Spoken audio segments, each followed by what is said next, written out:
저는 아무래도 한 교회를 담임하고 있는 목사가 아니어서 비교적 전국에 있는 교회, 우리 장로교뿐만 아니라 감리교도 가고 성결교도 가고 통합축교회도 가고 기장축교회도 가는데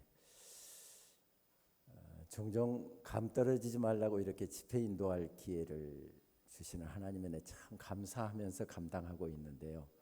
이번만큼 이렇게 행복한 시간 행복한 집회가 없었던 것 같습니다. 제가 아부하고 있는 거 알고 계시죠? 정말 먼저는 목사님 행복하게 목회하시는 모습에 제가 그 행복이 저에게 전해졌고, 또 오늘 대전에서 사역하고 있는 제자 목사님하고 같이 이렇게 하면서 또 어려움의 시간들을 참 잘 헤쳐가고 있구나 하면서 또 제가 힘이 났고요. 오늘 저녁은 또 귀한 찬양으로 얼마나 행복한지 정말 감사합니다. 그리고 오후에 여러분들 팔랑개비 들고 천변 걷는 모습, 목사님께서 그것도 저한테 영상을 카톡으로 보내주셔서 제가 보면서 나도 거기 그냥 팔랑개비 들고 같이 걸을 걸 그랬다. 얼마나 행복한지 모르고요.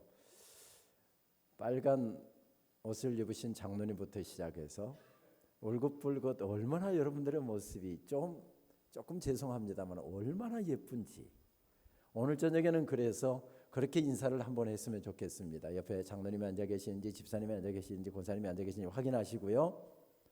장로님 오늘 저녁은 더 예쁘시네요. 한번 인사 한번 해주시죠.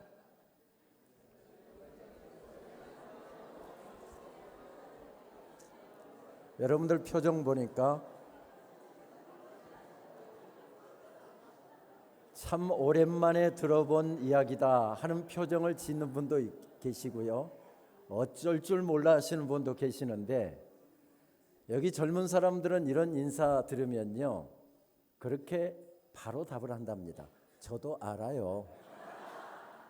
우리 젊은 대답 한번 해주시죠. 옆에 분들에게 저도 알아요. 주님 때문에 정말 행복한 저녁입니다. 우리 함께 기도하고 말씀 나누겠습니다. 하나님, 오늘 저녁에도 하나님께 찬양 드림이 행복하고 찬양을 들을 수 있어서 행복하고, 지나온 날들 돌이켜보니 은혜 아닌 것이 없어서 우리 인생길 덮어주신 하나님의 은혜 때문에 행복합니다. 목이 터져라고 귀한 찬양 올려드리고, 이 저녁에도 하나님 앞에 귀한 예물 구별하고 성별하여 들고 나와 하나님께 올려드리는 귀한 예물이 있어 주님께 올려드립니다. 여기에 성도님들의 감사의 제목이 가득가득 담겨 있고요. 눈물의 기도의 제목이 담겨 있고요.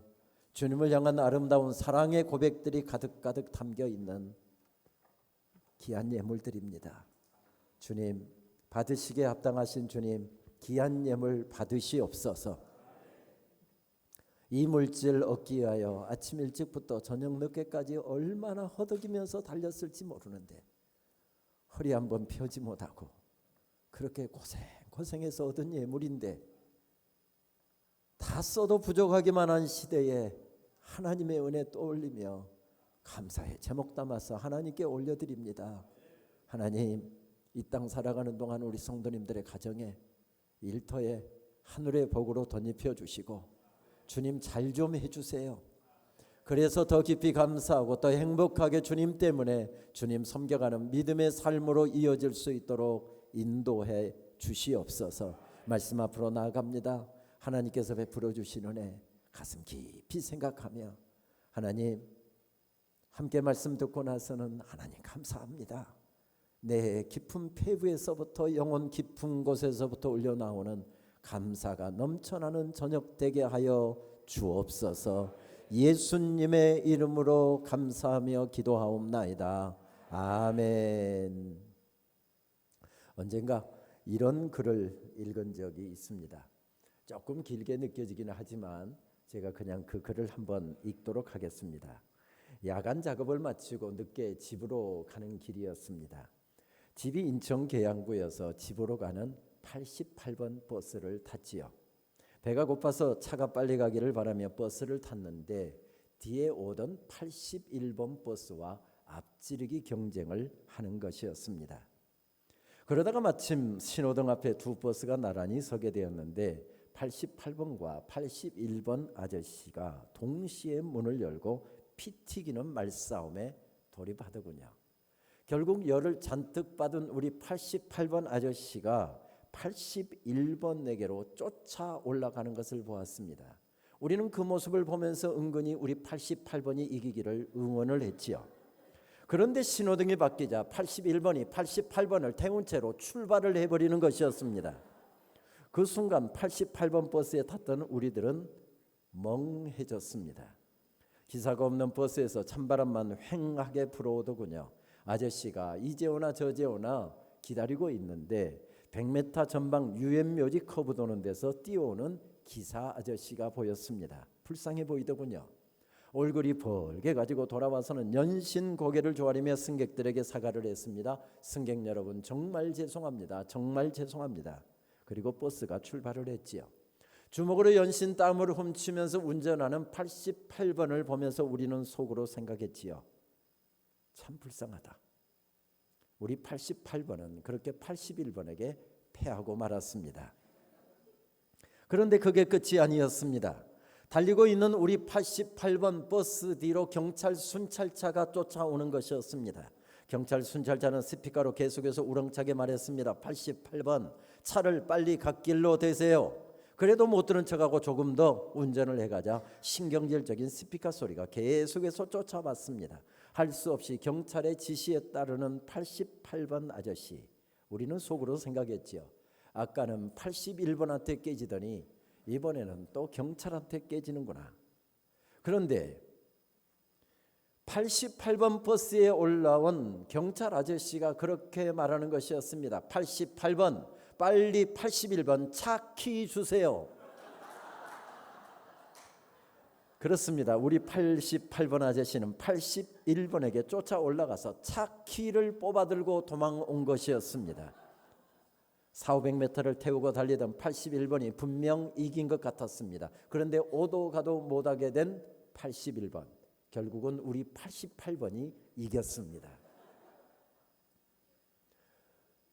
저도 이거를 읽고서 한참을 웃었습니다.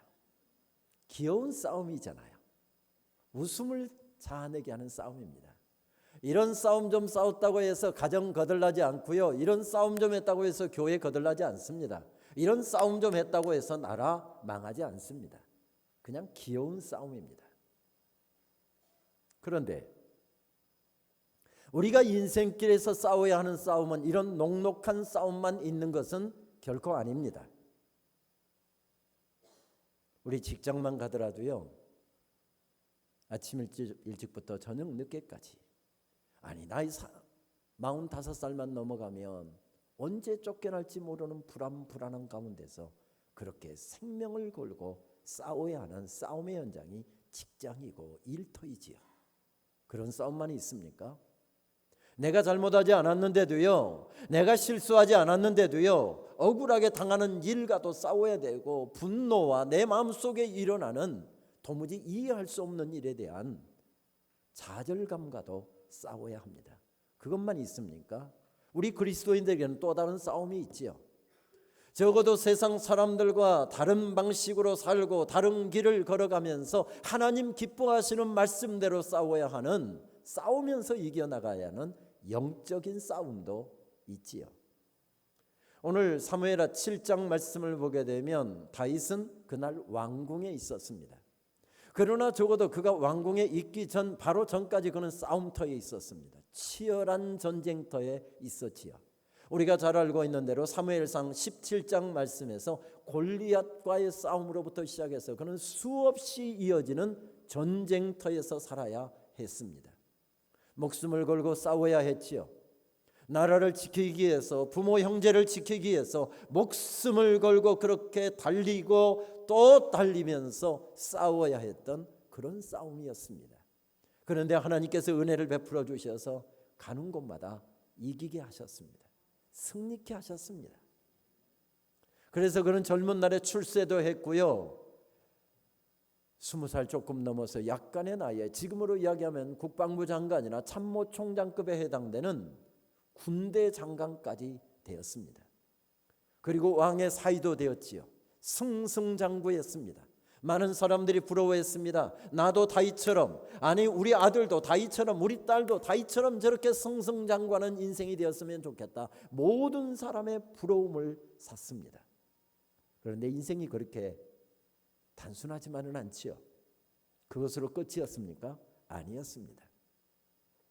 그를 시기하는 사람이 있습니다. 그를 질투하는 사람이 있습니다. 그를 죽이려고 달려드는 사람이 있었습니다. 그가 누구였습니까? 그가 생명을 걸고 그를 위해서 싸웠던 주군이었습니다. 개인적으로는 그의 장인 어른이었죠. 전쟁에 나가서 이기고 돌아올 때마다 백성들의 열화와 같은 한호가 다윗에게 떨어지자 질투의 영이 그를 지배하기 시작하는데 그에게 활을 쏘아댑니다. 창을 던져댑니다. 나중에는 낄낄대면서 이리 피하고 저리 피하는 자기 사이에게, 자기 신하에게 활을 쏴대면서 내가 너를 벽에 못 박아버리겠다. 창을 던지면서 내가 너를 벽에 못 박아버리겠다. 왕궁에 있다가는 제 명대로 살 수가 없어서 젊은 날에 이루었던 성공, 젊은 날에 차지했던 자리, 젊은 날에 모았던 모든 재산, 그가 이루었던 성공들 다 내려놓고 스스로 왕궁을 도망 나오지요. 그것으로 끝이었습니까? 끝이 아니었습니다. 수백 수천의 군사를 풀어서 하루도 빠지지 않고 그를 추격해 오는 군대가 있었습니다. 왕의 군대에게 잡히면 그는 죽임을 당하는 것입니다. 그래서 생명을 걸고 도망 다녔고요.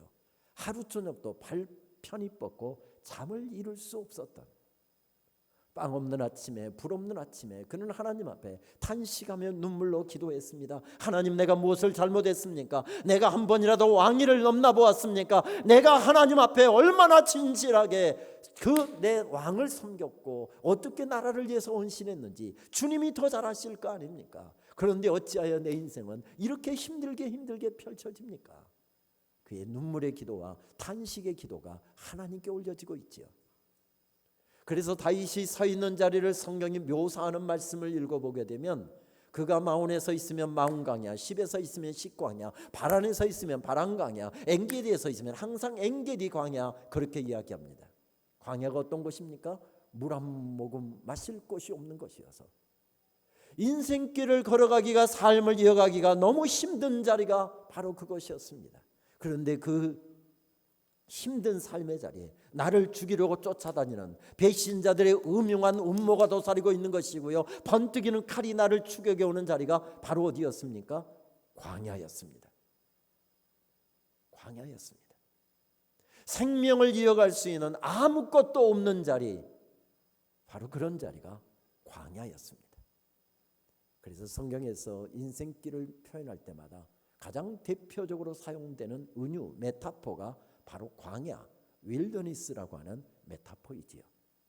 특별히 구약 신학을 하는 제 선생님 가운데 한 분인 월터 브루그만이라는 학자는 이 광야라고 하는 모티브를 가지고서 그의 신학을 전개해 나갑니다. 선생님이 저에게 알려주신 광야에 대한 신학들 가운데 특별히 지금도 선명하게 남아있는 그 설명 하나가 아직도 제 귀에 생생합니다. 광야가 어떤 것인가? 광야는 아무것도 없음의 자리이다. 영어로 이야기하면 nothingness, 아무것도 없음의 자리가 바로 광야라고 이야기합니다. 인생을 이어가려고 하면 필요한 것이 얼마나 많습니까? 이것도 있어야 합니다. 저것도 있어야 합니다. 이것도 있어야 합니다. 인생이 행복해지려고 하면 이것도 있어야 되고 저것도 있어야 되고 수많은 것들이 필요한데 그것이 다 없는 자리가 바로 광야였습니다. 엔게디는 광야가 맞습니다. 그런데 시선을 어디에 두느냐에 따라서 다릅니다. 몇 년 전 이스라엘에 갔다가 엔게디 광야에 서보았습니다. 남동쪽으로 눈길을 두니 끝없이 펼쳐지는 네게부 사막이 그곳에 펼쳐지고 있었습니다. 엔게디는 광야가 맞습니다. 그런데 북서쪽으로 눈길을 돌리니 그곳에서 물이 흐르고 초원이 풀들이 우거져 있고 거기에 산양과 산염소가 한가롭게 풀을 뜯는 것을 보았습니다. 그런 자리에 다윗이 서 있으면 성경은 어김없이 엔게디 광야 이렇게 이야기합니다. 무슨 이야기죠? 지금 다윗이 서 있었던 삶의 자리가 그만큼 힘들고 어려웠다는 말씀이지요. 죽도록 아프고 힘들었습니다. 이해할 수 없는 고난 때문에, 나를 죽이려고 달려드는 그 세력들 때문에 몸을 떨어야 하고 정말 인생 전부가 흔들리는 그런 시간을 보내고 있었습니다. 그러나 그 어려움의 자리에서 어떻게 합니까? 어제 저녁 말씀 나눈 대로 그는 기도의 자리로 나갔고요, 오히려 믿음의 자리로 나갔고요, 예배의 자리로 나갔고요, 거기서 만난 하나님의 놀라운 은혜 앞에서 그는 찬양을 올려드리고 감사를 올려드리고 있는 것을 발견하게 됩니다. 죽을 것 같은 삶의 자리에서 소담한 믿음의 꽃을 피워내고 있는 것을 발견하게 됩니다. 여러분 혹시 수국이라는 꽃을 알고 계시는지요? 가장 무더운 한여름에 피어나는 꽃이 수국이라는 꽃이지요. 그런데 이 수국이라는 꽃은 흙의 산도에 따라서, 그가 서 있는 환경에 따라서 모양과 색깔을 달리 피우는 꽃으로 알려져 있지요. 그래서 옛 선인들은 7개의 얼굴을 가졌다 해서 칠면화라고 칭하기도 했습니다. 예를 들면 흙의 산도가 중성이면 하얀색으로 피고요, 산성이면 바로 전에 보셨던 청보라색으로 피고요, 알칼리성이면 연분홍색으로 피어난다고 합니다. 그래서 다양한 얼굴을 가졌다. 문득 수국이라는 꽃을 생각하다 보면 이문재 시인의 수국이라고 하는 시가 생각이 납니다. 이런 내용의 시입니다. 여름날은 혁혁하였다. 오래된 마음자리 마르자 꽃이 번긋나 꽃 속의 꽃들, 꽃들 속에 꽃이 피어나자 꽃송이가 열린다. 나무 전체가 부풀어 오른다. 마음자리에서 마음들이 훌훌 자리를 털고 일어난다. 16세 달빛으로 저마다 길을 밝히며 마음들이 떠난다. 떠난 자리에서 뿌리들이 종돈하고 있다. 꽃은 빛의 그늘이다. 무슨 이야기입니까? 목이 마르고 죽을 것 같은 그런 무더운 한여름에 뿌리를 깊게 내리고 수국이 소담한 꽃을 피워냈답니다. 얼마나 꽃이 아름다운지 지나가는 사람들이 발걸음을 멈춥니다. 어쩌면 이렇게 꽃이 예쁠까? 사람들이 감탄에 감탄을 이어갑니다.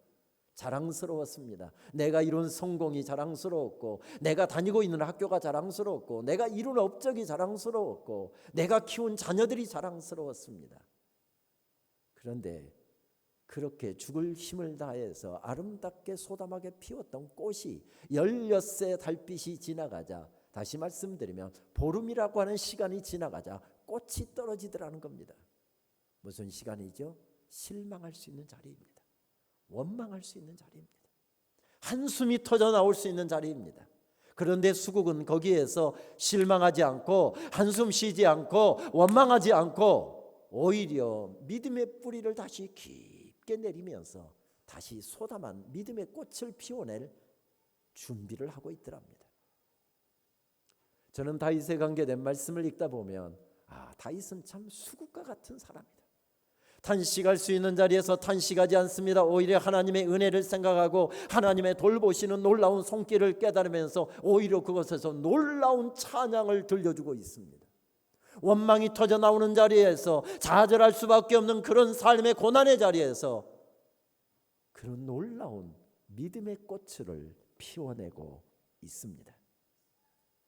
그 아픔의 시간, 이런 소담한 믿음의 꽃을 피워내고 있었던 수국과 같은 다윗에게 하나님께서 은혜를 베풀어 주셨습니다. 그것이 무엇이었습니까? 왕궁이었습니다. 왕의 자리였습니다.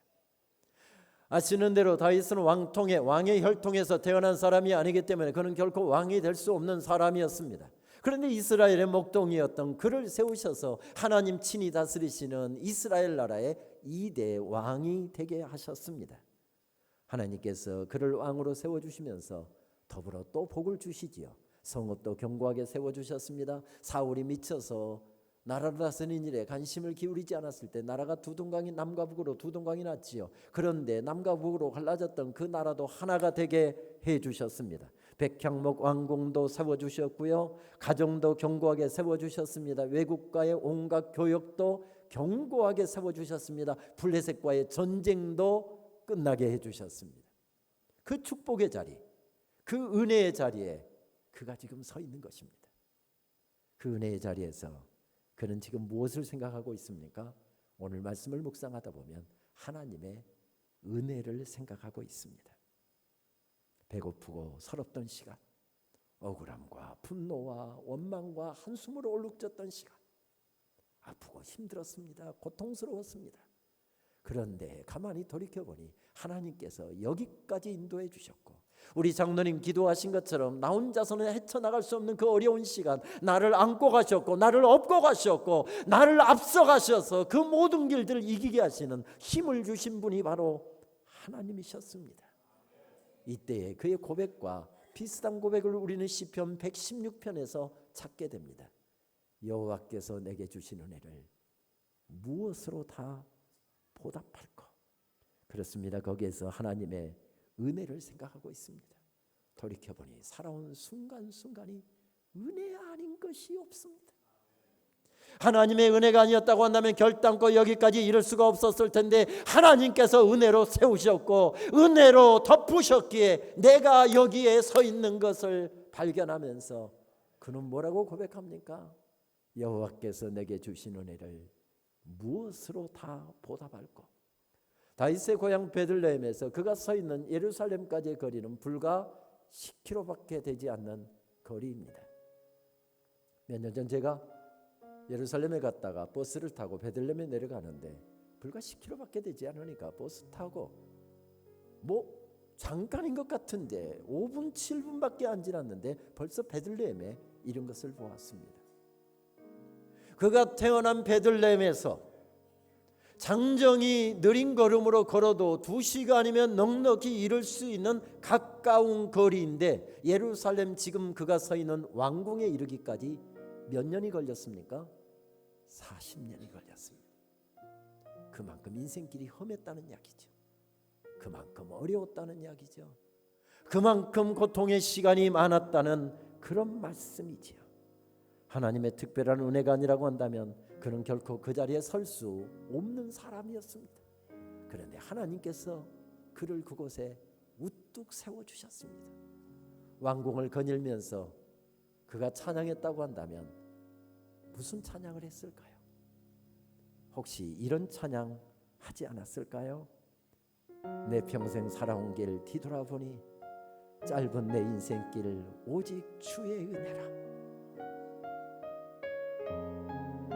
내 평생 살아온 길을 뒤돌아보니 짧은 내 인생길 오직 주의 은혜라, 주의 은혜라, 주의 은혜라. 먼저 우리 독창자가, 우리 지선자매가 이 찬양을 먼저 고백으로 하나님께 올려드리겠습니다.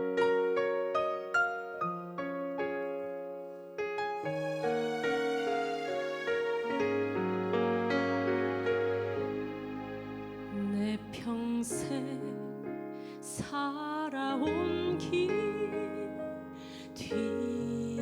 뒤돌아보니 짧은 내 인생길 오직 주의 은혜라, 주의 은혜라, 주의 은혜라. 내 평생 살아온 길 주의 은혜라, 주의 은혜라. 다함이 없는 사랑,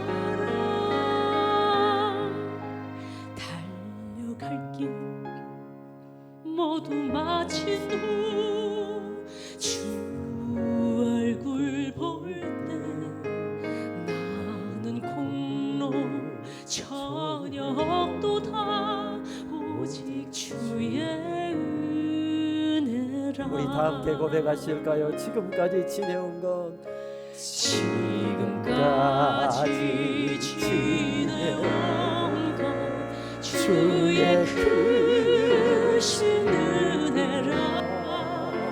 한이 없는 주의 사랑 어찌 이루 말하랴. 찬하게나 주의 손이 항상 살펴주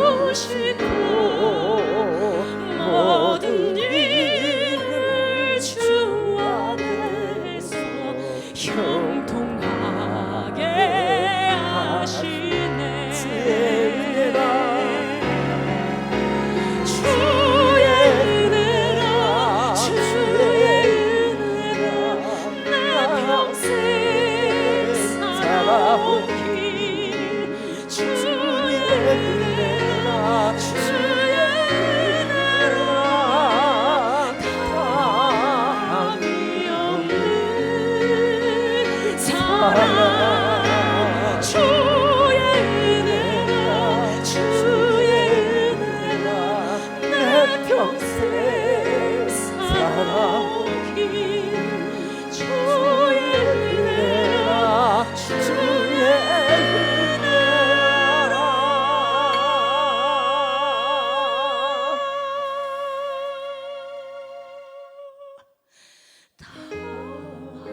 다이 없는 사랑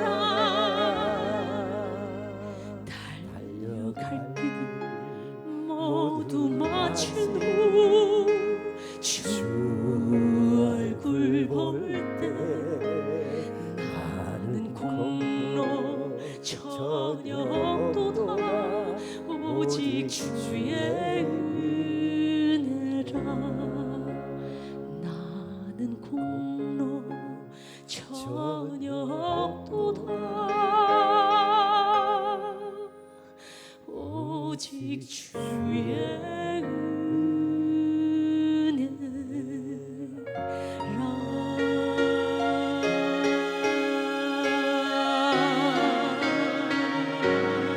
우리 하나님께 감사의 박수 올려드리십시다.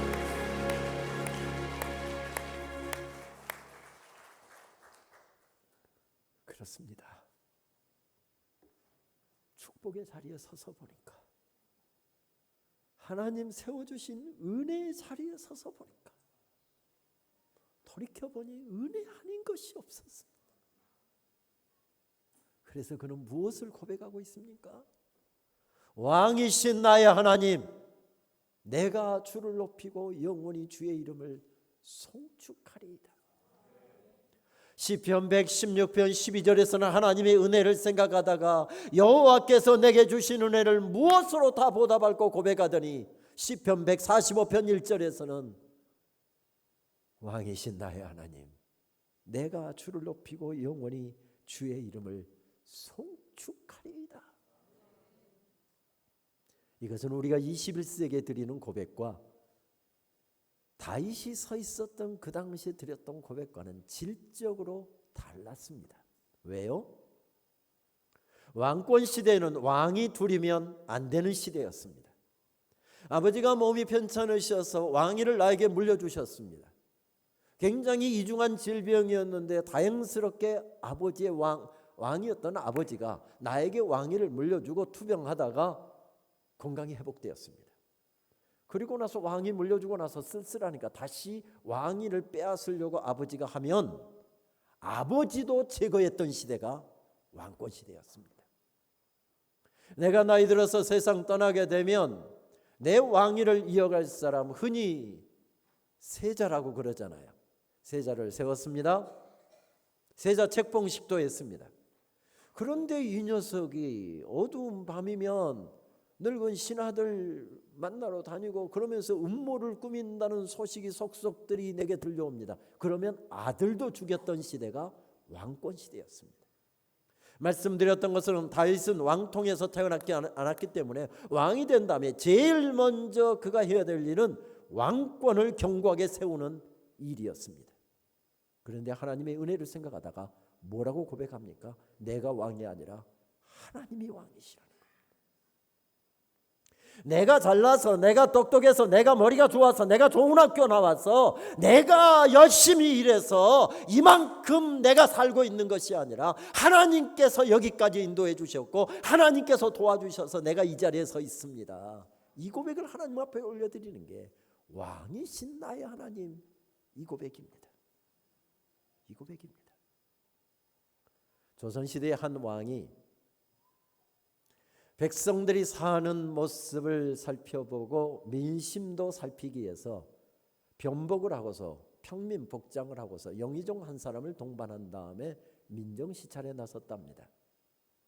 저 뒤에 역시 변복을 한 호위무사 두 서너 사람이 뒤따르지 않는 것은 아니었지만 둘이서 하루 종일 저작거리를 다니면서 백성들의 사는 모습도 보고 여러 가지 민심도 살폈습니다. 해가 니역니역 좋습니다. 식사도 해야 되겠고 주막에 가면 제일 백성들의 민심을 살피기가 쉬워서 주막에 들어가서 백성들이 먹는 국밥 한 그릇을 시켜놓고 밥이 나오기를 기다리고 있었습니다. 그런데 영의정이 저 벽에 무슨 글씨 하나를 딱 보더니 얼굴이 딱 굳어집니다. 그러면서 왕에게 다가와서 귓속말로 이렇게 속삭입니다. 전하, 큰일 났습니다. 들켰사옵니다. 그게 무슨 말인가? 그랬더니 대답 대신에 영의정이 저쪽 벽을 가리키는데 보았더니 벽에는 이런 글귀가 붙어 있었습니다. 손님은 왕이다. 다윗은 우연히 누가 써놓은 글귀를 보고서 하나님이 내 인생의 왕이시다 고백한 것이 아니었습니다. 내 인생길 돌이켜보았더니, 살아온 날들 돌이켜보았더니 하나님의 놀라운 사랑을 묵상해 보았더니 그 사랑이 내 속에 밀려오는데 그 사랑에 물들고 그 은혜에 물들고 나니까 하나님 앞에 두 손 높이 들고 고백하는 것이 무엇이었습니까? 하나님께서 여기까지 인도해 주셨습니다. 하나님께서 도와주셨습니다. 하나님의 은혜가 아니면 나는 결코 여기에 설 수 없는 존재였습니다. 왕이신 나의 하나님, 내가 주를 높이고 영원히 주의 이름을 송축하리이다. 그 놀라운 하나님의 은혜에 물들고 하나님의 사랑에 물들면서 이런 고백을 올려드리면서 오늘 말씀을 보게 되면 그가 놀랍게 행하고 있는 두 가지 일들을 보게 됩니다. 그렇습니다. 은혜를 받고 하나님의 사랑을 깨달은 사람들은 눈물 몇 방울 흘리고 무슨 잠깐 마음의 감동을 누리고 그것으로 끝나는 것이 아닙니다. 적어도 하나님의 사랑을 깨달았다고 한다면 하나님의 사랑받는 자로 살아가야 할 삶이 남아있는 것입니다. 하나님의 은혜를 깨달았다고 한다면 하나님의 은혜를 받은 사람으로 살아갈 삶의 과제가 남아있는 것입니다. 하나님의 은혜를 깨달았습니다. 하나님의 사랑에 물들었습니다. 그리고 그가 구체적으로 했던 것을 오늘 사무엘하 7장 말씀과 그 앞에 사무엘하 6장 말씀을 함께 연결해서 보게 되면 두 가지를 구체적으로 행하고 있는 것을 발견하게 됩니다. 첫 번째가 무엇이었습니까? 하나님의 임재의 상징이었던 법궤를 왕궁에 모셔드리는 일이었습니다. 법궤가 무엇이었습니까?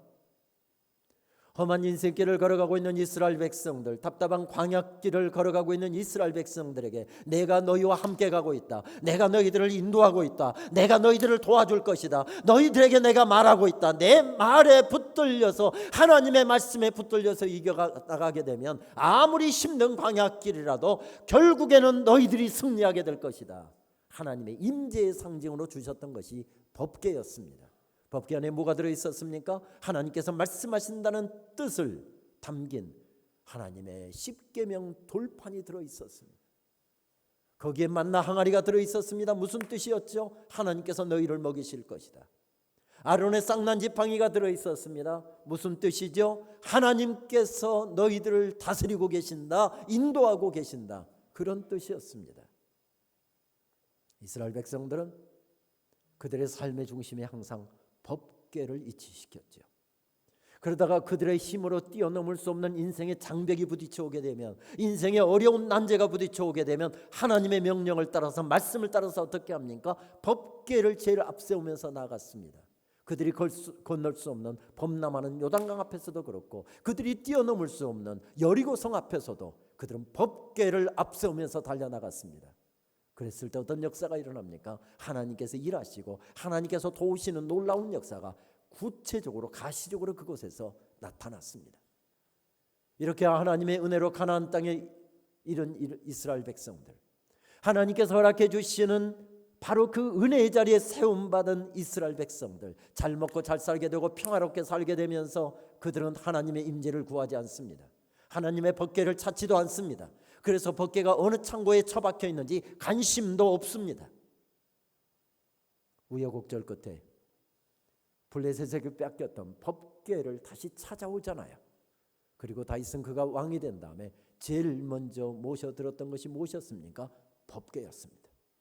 왕궁의 중심에, 이 나라의 중심에 하나님의 임재의 상징인 법궤를 모시리라. 그리고 법궤를 왕궁에 모셔드리는 기록이 바로 사무엘하 6장 말씀입니다.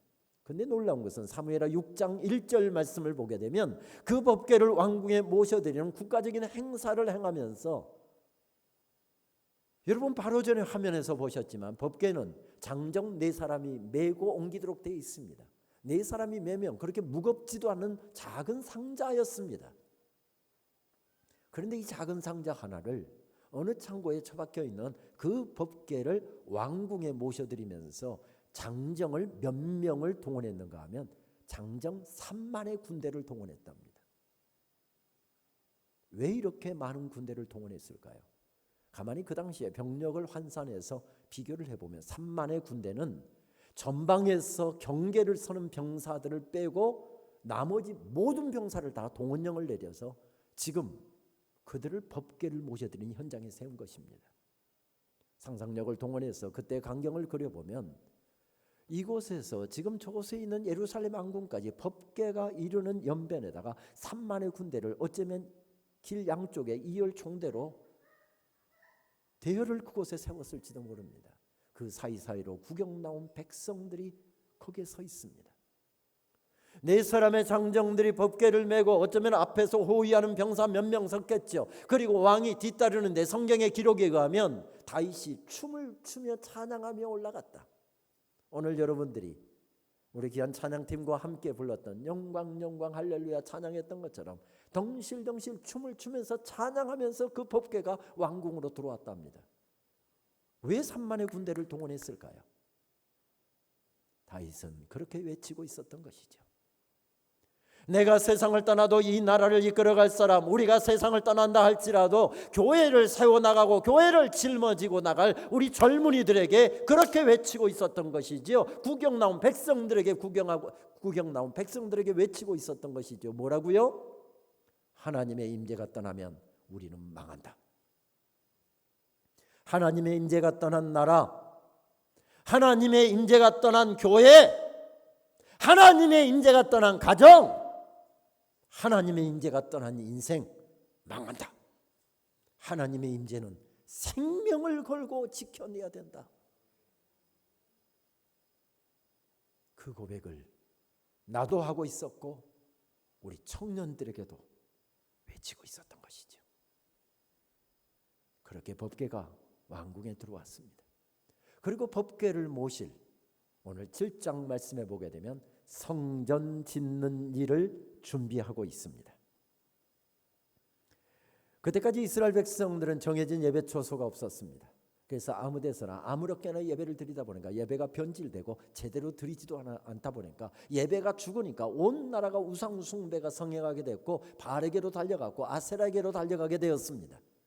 그래서 다윗은 왕이 되면서 제일 먼저 생각했던 것은 바로 그것이었죠. 내가 하나님의 성전을 지으리라.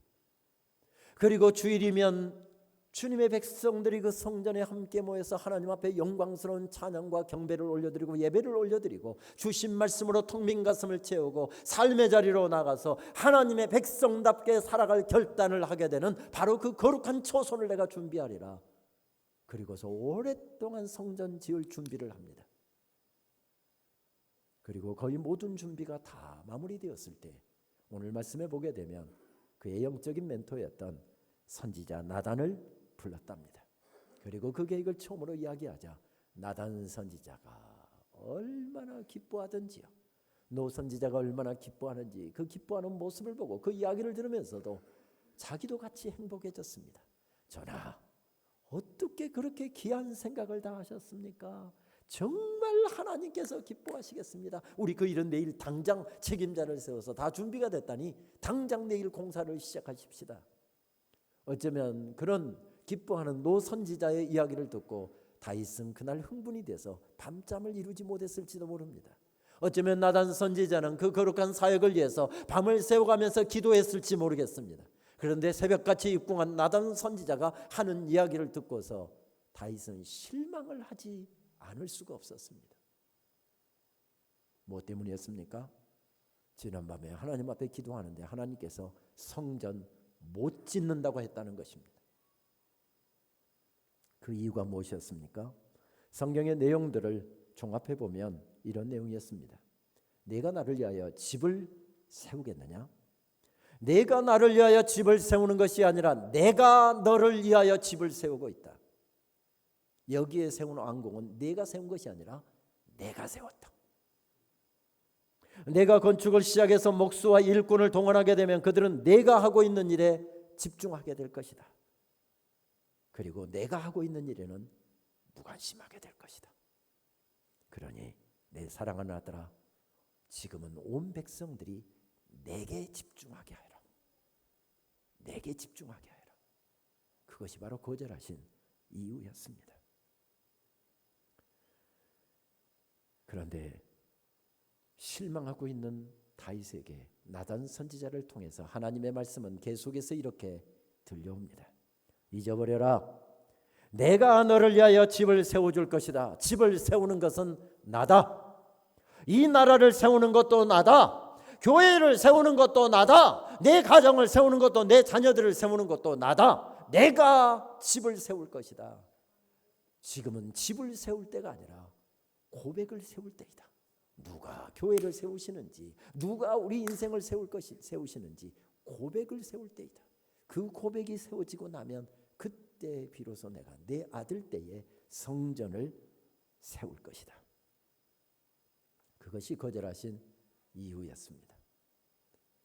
그런데 이렇게 아름답게 미화를 한다고 할지라도 거절하신 것은 거절하신 것이었습니다. 여러분, 신앙생활하면서 제일 무서운 질병이 무슨 질병인 줄 아십니까? 섭섭증이라는 질병입니다. 섭섭증 걸리면 목사님도 어떻게 못합니다. 목사님 섭섭해하고 교회 안 나와버리는데요. 전화하면 목사님 전화번호 뜨면 안 받아버리는데요. 그리고 집에 목사님이 신방 가면 분명히 안에서 인기척이 있었는데 딱 모니터에 뜨는 거 목사님인 거 보고는 문 안 열어주는데요. 여러분, 섭섭증 무서운 질병입니다. 제발 생명 다하는 그날까지 섭섭증 걸리지 않게 되기를 바랍니다. 그런데 여러분, 섭섭증은 누가 잘 걸릴까요? 여기 계시는 장로님들 절대 눈치 보지 마시고요. 장로님들이 다행히 앞만 보고 계시니까 편하게 말씀하셔도 될 것 같아요. 섭섭증은 장로님들이 잘 걸릴까요? 지난주에 처음으로 예수님 믿기로 작정하고 지난주에 처음 교회 나온 세교우가 섭섭증에 잘 걸릴까요? 누가 섭섭증에 잘 걸릴까요? 어떻게 아셨어요? 장로님들 조심하셔야 되겠습니다. 교인들이, 장로님들이 섭섭증이 잘 걸린답니다. 왜 그럴까요? 장로님들은 주무시는 시간 제하고 모든 머릿속의 생각은 교회 생각밖에 없습니다. 교회를 위해서는 목숨이라도 내놓을 듯이 그렇게 섬기시는 어른들입니다. 다윗과 같이 하나님을 위해서 성전 지을 생각을 한 사람이 누가 있습니까? 실수한 것도 많았고 넘어졌던 것도 있었지만 하나님께서 다윗을 향해서 내 마음에 심히도 가까운 자, 내 마음에 합한 자라고 말씀하신 이런 사람이 누가 있었습니까? 하나님을 위해서 열심히 충실한 사람입니다. 그런 사람들이 섭섭증에 잘 걸립니다. 그런 사람들이. 그러니까 새신자들은 모릅니다. 그런데 교회를 위해서 열심히 주님을 위해서 일하는 사람들일수록 섭섭증에 걸릴 확률이 굉장히 높습니다. 지금 섭섭증 하면 1등은 다윗입니다. 더군다나 다윗은 왕이었습니다. 왕이 오랫동안 계획하고 오랫동안 준비했는데 이것이 악한 일도 아니고 내가 왕인데 하겠다면 하는 것이지, 당신이 뭔데 나한테 이래라 저래라 하는 겁니까? 그거 바로 무시하고 성전 지을 수 있었습니다. 그런데 다윗은 하나님을 앞서지 않는 사람이었습니다. 무엇 때문이었습니까? 왕이신 나의 하나님, 하나님이 왕이심을 고백하고 있었기 때문이죠. 왕이신 나의 하나님, 내가 주를 높이고 영원히 주의 이름을 송축하리이다. 이것이 교회 주인이 주님이시다라고 하는 고백과 통하는 것이지요.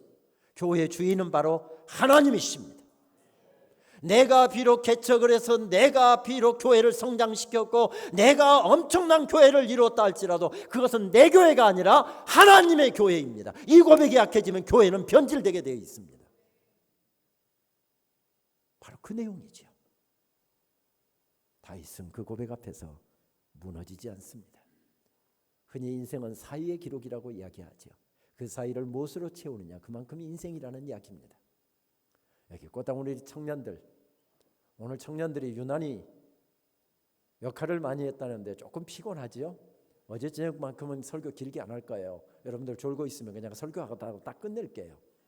청년들 정말 고맙습니다.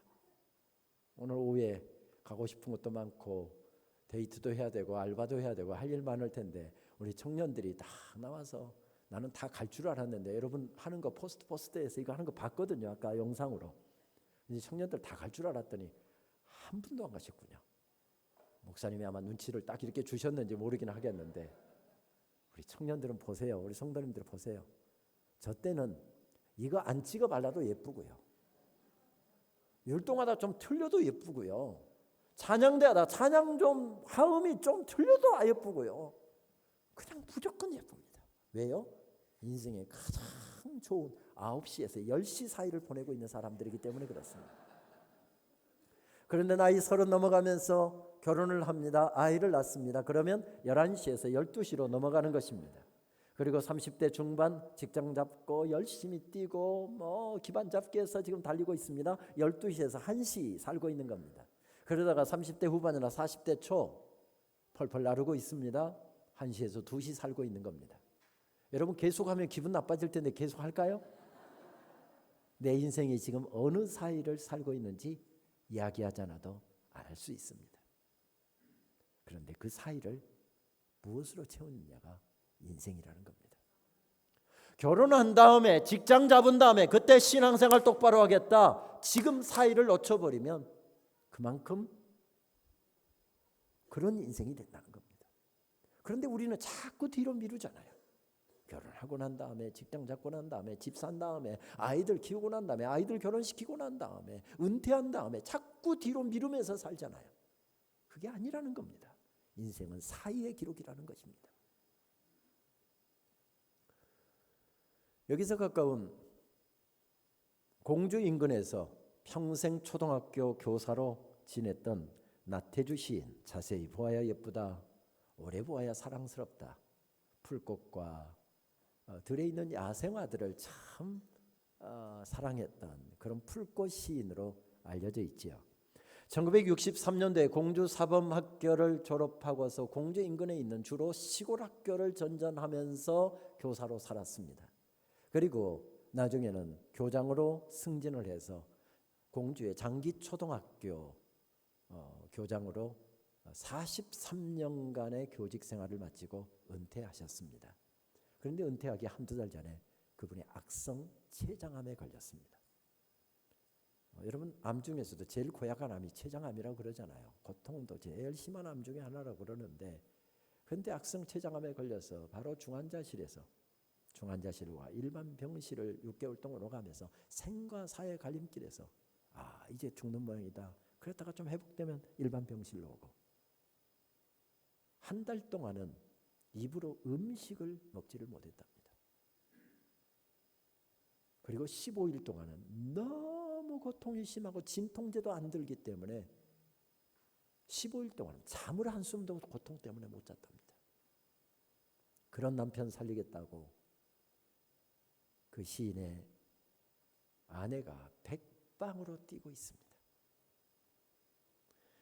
췌장암에 좋다는 것, 뭐가 좋다고 한다면 백리길도 달려가서 그것 사다가 끓이고 삶고 해서 남편 이거 여보 암에 좋대요 하면서 그거 남편에게 먹이고 하루 종일 남편 시중 들고 저녁이면 섬기는 교회 가서 우리 남편 살려주세요. 우리 남편 살려주세요. 밤 꼬박 새가면서 기도하고 잠잘 시간이 없어서 남편이 잠깐 낮에 잠자리에 들거나 혹은 뭐 그냥 누워 있으면 거기에다가 침대에다가 머리 숙이고서 그곳에서 한두 시간 잠깐씩 이렇게 수면을 취하고는 했답니다. 그렇게 피곤해 지쳐서 침대에다가 머리 숙이고 자고 있는 아내를 보면서 시인은 너무 감사해서 아내에게 보내는 이런 시를 썼습니다.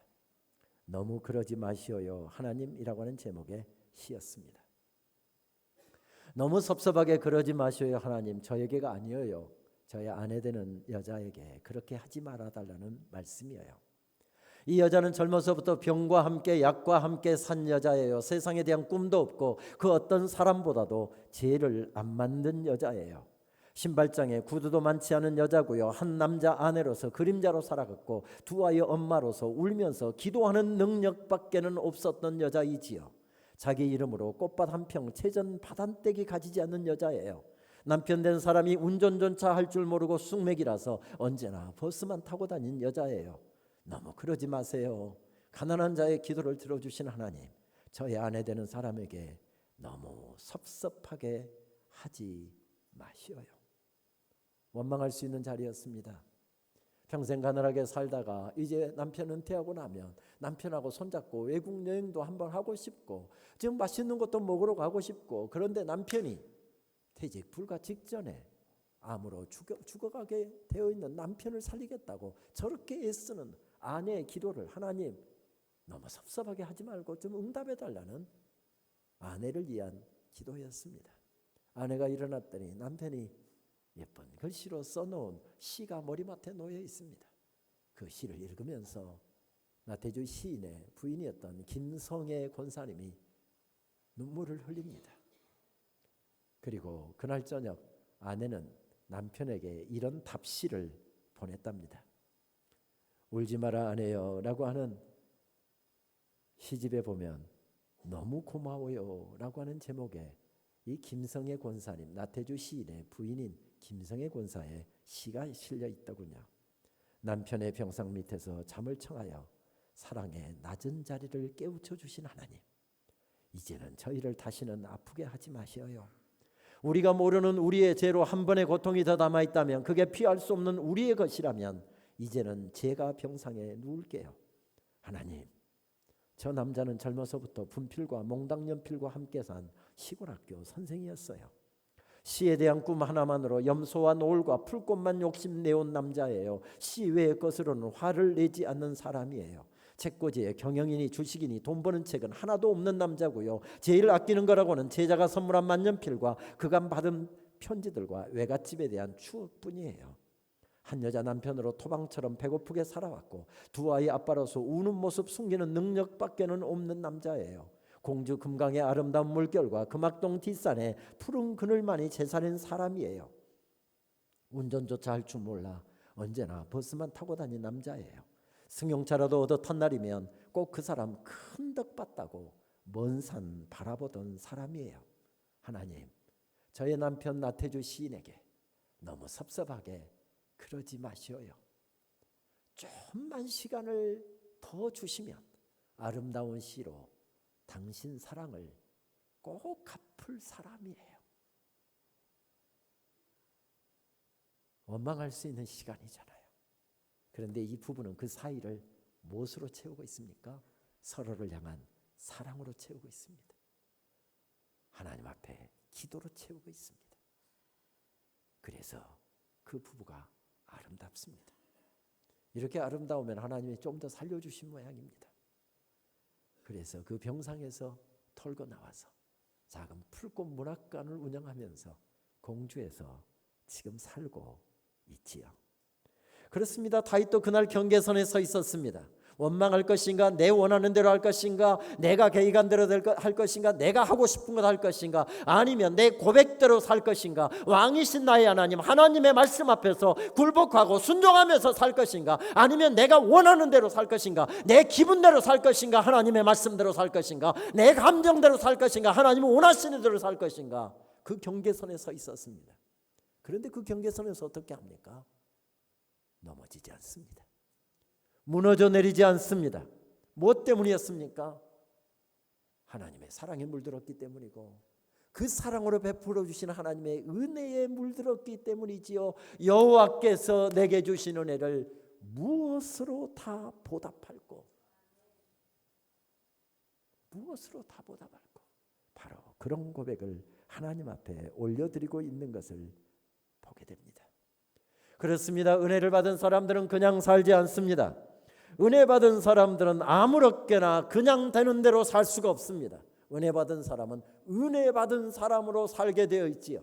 우리 인생은 무엇인가를 끌어안고 살다가 그렇게 인생을 마무리 짓습니다. 무엇을 끌어안고 사느냐? 그것이 그 사람의 가치관이고 그것이 그 사람의 세계관이고 그것이 그 사람의 신앙 고백인 것이지요. 돈이 내 인생을 행복하게 해줄 수 있다. 돈은 절대적으로 필요한 것입니다. 돈 없으면 사람 대접도 못 받고요. 여러분 돈이 있는 거 절대 자식들에게 미리 다 줘버리고 노년에 돈 다 쓰려고 생각하지 마십시오. 부모가 돈이 있어야 그래도 자녀들도 찾아오고 어른 대접도 받는답니다.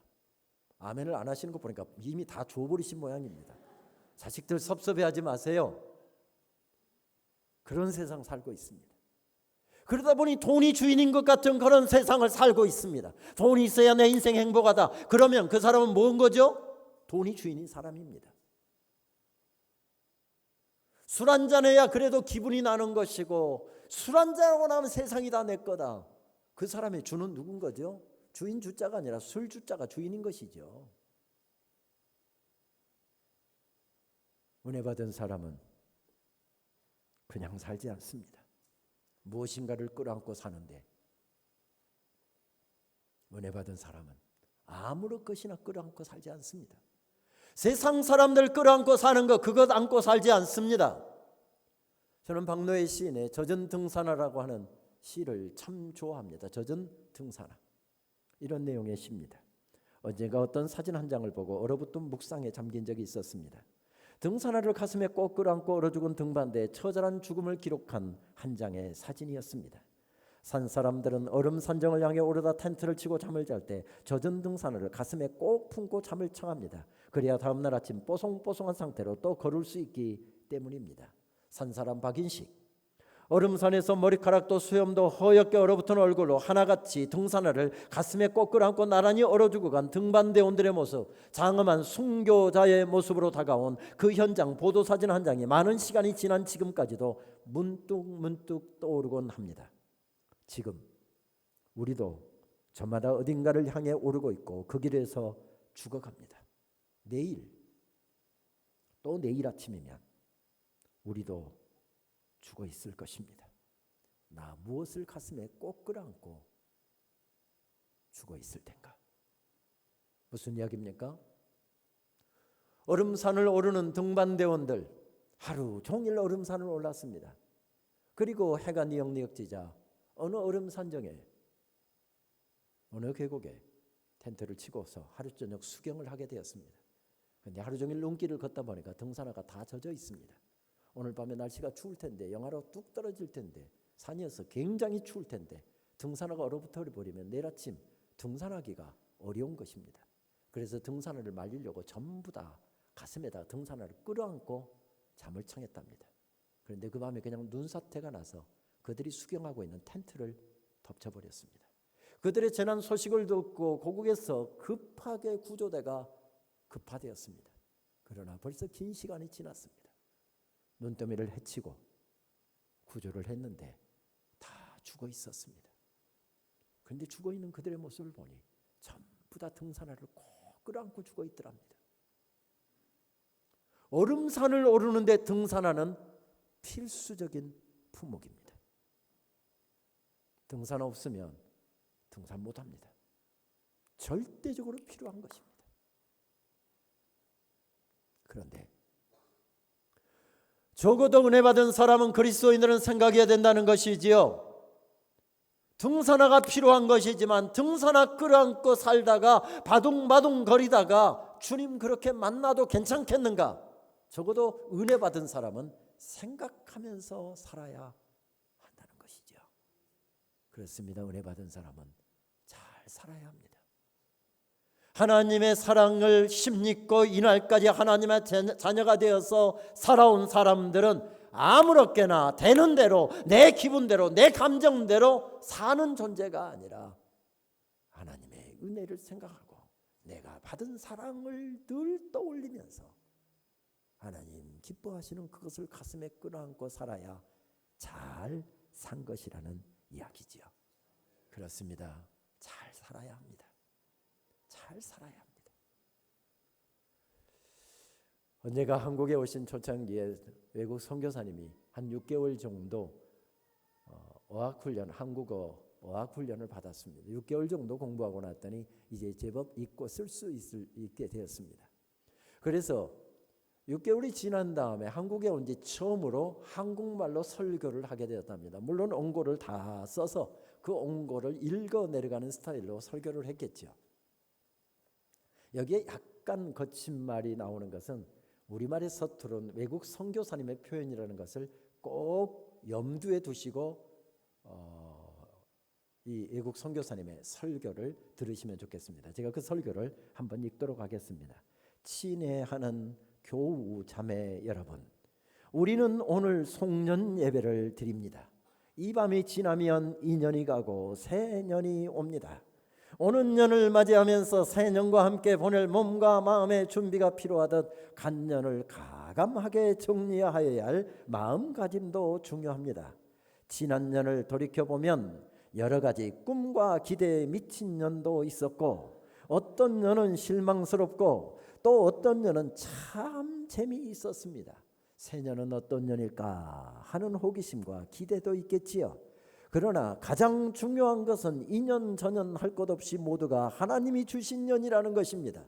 그러므로 여러분, 어떤 년을 맞아도 잘 살아야 합니다. 우리 한국 사람들은 이렇게 말 안 합니다. 지난해 새 이렇게 이야기하죠. 그런데 거기다 한자와 한국말을 같이 번복해서 배우다 보니까 이거 해년자를 쓰다 보니까 그걸 그대로 읽으니 뉘앙스가 이상한 표현이 되죠. 말이라고 하는 것은 유난히 어떤 단어가 뇌리에 남는 단어가 있습니다. 오늘 저녁 집에 돌아가시면서 다른 설교 내용은 하나도 안 남고 이 X 저 X 하는 그 말만 남으면 오늘 제 설교 실패한 것입니다.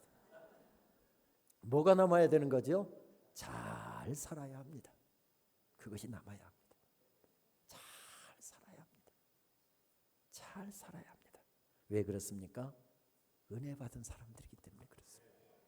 하나님의 특별한 사랑을 받은 사람들이기 때문에 그렇습니다. 그래서 잘 살아야 한다. 그렇게 우리들에게 들려줍니다. 우리 잘 살아야 합니다. 이 말씀을 준비하다가 저는 아주 오래전 기억 하나가 떠올랐습니다. 30년이 훨씬 넘은 기억인데요. 저는 1985년도 11월 하순 장로회 신학대학교 신대원 졸업반이었습니다. 11월 달 졸업을 앞두고 임지와 진로를 위해서 기도하고 있었지만 아직 결정된 임지도 진로도 없었고요. 그냥 계속해서 하나님 인도하심을 구하고 있었습니다. 저는 그때 서울의 한 교회에서 고등부 교육전도사를 하고 있었죠. 그래서 토요일날 하루 종일 쪼그리고 앉아서 주일날 고등부 학생들에게 전할 설교를 준비하고 있었습니다. 하루 종일 준비하다가 좀 쉬기도 하고 머리도 식힐 겸 찬양이 듣고 싶었습니다. 그래서 그때 기독교 방송인지 극동 방송인지 모르겠는데 찬양 좀 듣고 싶어서 채널을 돌려서 찬양을 이렇게 들으려고 채널을 맞추는데 딱 찬양이 나오는데 처음 듣는 찬양이었습니다. 그런데 첫 가사가 얼마나 제 가슴을 내려치는지. 그 전에 옛날에 카세트 데크에 보게 되면 노래가 담긴 이게 테이프 있는데 그걸 만약에 녹음 버튼을 누르면 지워지고 그 노래가 녹음되게 돼 있었잖아요, 옛날에. 그런데 지금 같으면 무슨 유튜브라든지 인터넷에 검색하게 되었지만 모르는 찬양인데 악보도 구하기가 어려운 시절이고 그 찬양을 막 찬양이 첫 구절부터 얼마나 제게 은혜가 되는데 그 찬양을 놓쳐서는 안 된다는 생각 때문에 테이프 버리고 다시 사지 하는 마음으로 바로 녹음 버튼을 눌렀습니다. 그날 저는 그 녹음된 앞부분이 이만큼 잘려간 노래를 아마 한 100번도 더 되감아 들으면서 그 찬양을 들으면서 울고 또 울면서 하나님 앞에 고백했던 적이 있었는데 그 기억이 떠올랐습니다. 그때의 찬양은 이렇게 되어 있습니다. 죄악에 썩은 내 육신을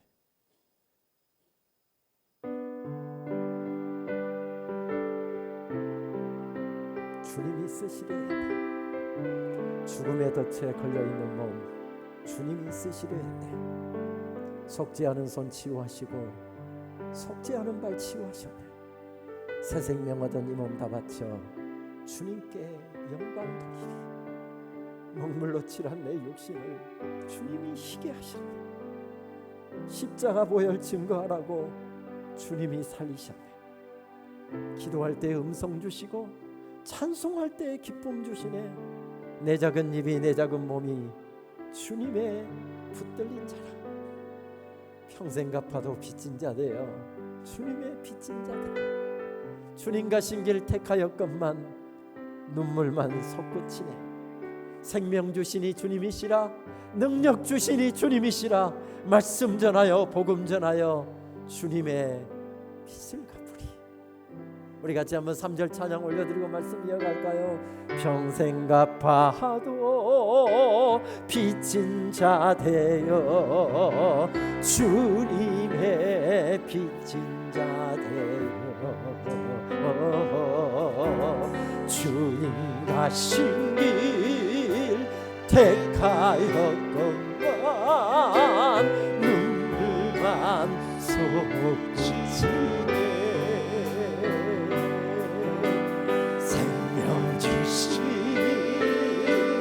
주님이시라, 능력 주신 주님이시라. 말씀 전하여 복음 전하여 주님의 빚을 갚으리. 평생 갚아도 빚진 자 되어 주님의 빚진 자 되어 주님 하신 길 택하였건만 눈물만 솟구치네. 생명 주시니 주님이시라, 너 주시니 주님이시라. 말씀 전하여 복음 전하여 주님의 빚을 갚으리.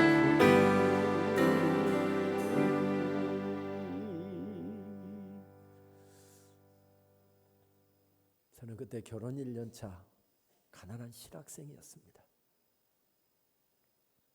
대학 3학년 때부터 부모에게 독립선언하고 형제들의 내력이기도 해서 그랬지만 입주 가해하고 아르바이트하고 그러면서 대학 3학년 때부터 제 힘으로 공부를 했습니다. 신대원 2학년 1학기 하다가 저는 군복무를 위해서 군대에 입대를 했고 학사장교 1기로 저는 장교로 군복무를 했습니다. 3년 6개월 군복무를 마치고 나올 때 제 평생 만져보기 힘들었던, 신학생으로 한 번도 만져보지 않았던 거액을 들고서 제대를 했습니다. 그때 저축을 장려하던 때여갖고, 야, 독신 장교들 군대에서 다 밥 먹여주고 입혀주는데 무슨 돈이 필요해 하면서 연대장이 부임하면 월급의 60%를 떼서 일괄적으로 연대 경력가에서 일괄 공제를 하고 다 재형저축에다 내버린 겁니다. 그 다음에 사단장이 왔는데, 야, 60% 그걸로 되겠어? 그때 뭐 전부 다 군대에서 저축 장려하던 때니까 90%를 다 떼서 일괄적으로 다 공제해서 재형저축에 내버린 겁니다. 여러분 재형저축 아시잖아요. 뭐 이율이 30%, 뭐 37, 8% 하던 시절이었으니까 제대하고 나오는데 처음 만져보는 목돈이었습니다. 그래서 부모에게 큰 소리 쳤죠. 결혼도 제 힘으로 합니다. 부모 도움 안 받습니다. 그런데 이 돈이 엄청난 돈인 줄 알았는데 결혼 준비를 하다 보니까 돈이 왜 그렇게 많이 들어갑니까? 이 정도는 방어들 돈으로 떼놓았습니다. 그러다 보니 돈이 없어서 아내 옷 한 벌 사줬고요. 폐물도 못 해줬습니다. 신혼여행도 못 갔습니다. 작은 돈으로 서울 외곽을 다 뒤지면서 방을 구하러 다니는데 돈이 워낙 적으니까 방을 구할 수가 없었습니다. 지금은 경기도 하남시라고 그러죠. 그때 신장이라고 하는 동네에 포장도 안 되고 마누라 없이는 살아도 장화 없이는 못 산다는 동네, 비만 오면 항상 온 동네가 물에 잠긴다는 동네, 그래도 중2층이어서 물에 잠길 이유는 없다. 뭐 나는 마누라는 없어도 마누라는 없어도 괜찮지만 장화가 없으면 못 산다는 곳이지만은 그래도 마누라가 있으니까 내가 살아보리라 하면서 그곳에다가 작은 방을 하나 얻어서 신혼생활을 시작했습니다. 외풍이 얼마나 심한지요. 거기다가 또 연탄가스 냄새가 가시지를 않았습니다. 그래서 항상 문을 이만큼, 외풍이 그렇게 심한데도 문 이만큼 열어놓고요, 항상 연탄가스 걱정하면서 잠들었고요. 자다가 밤중에 깨면 혹시 연탄가스 괜찮은가, 아내가 저 흔들어보고 제가 아내 흔들어보고 그렇게 시작을 했습니다. 따뜻한 물 쓰려고 하면 밤에 양동이에다가 물 얹어놓고 자면 아침에 따뜻한 물 쓸 수 있잖아요. 밖에 칼바람이 불어옵니다. 세수를 안 해서 하려고 하는데 부엌이 얼마나 코딱지만한지 아내가 이쪽에서 음식 준비하고 있으면 거기서 세수를 할 수가 없습니다. 남자가 밖에 나가세요 막 이러면은 따뜻한 물 이 세수돼야 되고 밖에 나오는데 얼마나 추운지 고양이 세수하고 들어오면서 어이 추워 하면서 막 바로 들어왔습니다. 세입자들이 4가정인가 5가정인가 거기 함께 살았는데 공동 화장실이 또 꼴에 수세식이었습니다. 문제는 우리는 수세식 쓴다 하고서 그때 수세식이 흔하지가 않았으니까 수세식 쓴다 했는데 문제는 그때 겨울에 또 얼마나 추웠던지 겨울에 얼어붙어 버린 겁니다. 그러면 화장실을 쓸 데가 없는 겁니다. 다행히 한 100m 떨어진 곳에 합동집 교회가 있었는데 새벽 기도 거기에 항상 나가서 기도를 했습니다. 끝나는 부분에다가 한 5분에서 10분 동안 그 교회에 의해서 간절하게 기도했습니다. 목사님이 해서 간절하게 기도해주고 당당하게 내가 이 교회를 위해서 기도했으니 나는 화장실 쓸 자격이 있다. 3개월 동안 그 교회 화장실 썼습니다. 잠들기 전에 미리 밤중에 화장실 갈 수가 없으니까요. 미리 풀 거 다 미리 푸고 교회 가서 푸고 와서 잠자리에 들었습니다. 그래도 제 가슴은 뜨거웠습니다.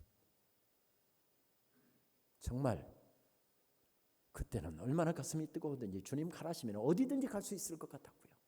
정말 우리 동기생들 다 가기 싫은 작은 교회에서 저를 오라고 하는데 저도 계속 분쟁이 있는 교회에서 교육전도사를 했기 때문에 하나님 저도 이제는 조금 규모도 있고 행복하고 좀 규모도 있는 그런 교회에서 좀 배울 수 있게 인도해 주세요. 그렇게 기도하는데 정말 제가 가기 싫고 동기생들도 다 가기 싫어하는 그런 교회에서 저를 오라는 겁니다. 그런데 기도를 잘못했어요. 저는 처음 부르는 곳에 가겠습니다. 그래서 그 교회 갔습니다. 그 교회 갔습니다. 주님이 해서 죽으라고 하면 내 한 목숨 기꺼이 드릴 수 있겠다. 그렇게 제 가슴은 불타오르고 있었습니다. 저는 지금 아파트에서 살고 있습니다. 아이들 방을 줄 수도 있고요. 연탄가스 걱정하면서 잠들지 않습니다. 따뜻한 물도 나옵니다. 좋은 학교의 교수도 됐습니다. 이름도 제법 알려졌습니다. 그런데 여러분, 요즘에 저의 고민이 뭔지 아십니까?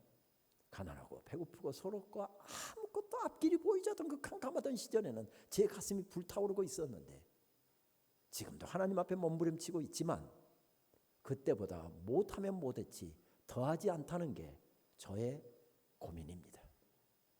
여러분은 어떠십니까? 여러분들도 만약에 그러시다고 한다면 우리 집회 하루밖에 안 남았지만 우리 같이 고민하십시다. 같이 기도합시다. 그 가난하고 배고프고 서럽던 시절 고향에서 아이들 가르치려고 무작정 도시로 나왔는데 가난하고 배고프고 춥고 먹을 것 없고 찢어진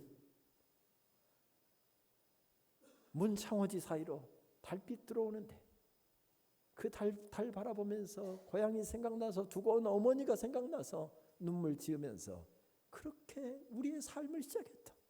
그래서 하나님 앞에 나가지 않으면 도무지 이 어려운 삶을 헤쳐나갈 수가 없어서 일하고 돌아오다가 고단한 몸 집으로도 가지 않고 배고픈 몸 일으켜서 교회당 먼저 와서 기도하고 집으로 가서 늦은 저녁 먹고 자도 피곤한데 새벽이면 피곤한 몸 일으켜 세워서 새벽 강단에 엎드려서 아버지 한마디 불러놓고 울고 아버지 한마디 불러놓고 또 10분 울고 그랬던 시절이 우리들에게 있었는데 이제 하나님의 은혜로 그래도 대단하지 않다 할지라도 이만큼 살고 있습니다. 옛날보다는 훨씬 더 넉넉합니다. 훨씬 더 잘 살고 있습니다. 여러분들의 가슴이 여전히 뜨겁습니까? 여전히 예배가 뜨겁습니까? 여러분들의 찬양이 뜨겁습니까? 여러분들의 기도가 뜨겁습니까? 그러면 복 있는 분들입니다. 잘 살고 계신 분들입니다.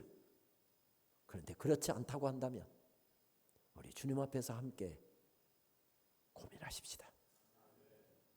왜 가난하고 배고프고 서럽던 시절에는 그렇게 가슴이 뜨거웠는데, 그렇게 기도가 간절했는데, 오늘 은혜의 자리에 서서는 왜 내 기도가 이렇게 냉랭할까?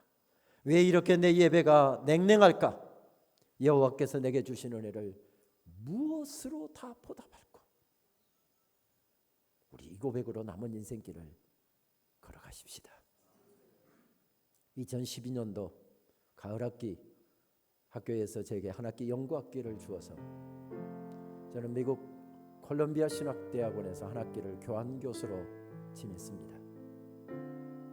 목회자 세미나나 집회를 위해서 그 도시에 자주 갔기는 했지만 2012년도 그때가 그렇게 한 8개월 정도 그 도시에 오래 머물렀던 것은 딱 20년 만에 그 도시를 다시 찾아간 걸음이었습니다. 8월 29일 학교에서 총장실에서 연락이 왔습니다. 8월 31일에 컨보케이션 예배가 있는데 미국에서는 컨보케이션 예배를 입학식 겸 보통 가을학기부터 새학기가 시작되기 때문에 입학식 겸 개강 예배를 드리는 것을 흔히 컨보케이션이라고 그러죠. 컨보케이션 예배가 있는데 교수님 참석할 수 있느냐 하는 연락이었습니다. 당연히 참석하겠다고 했습니다.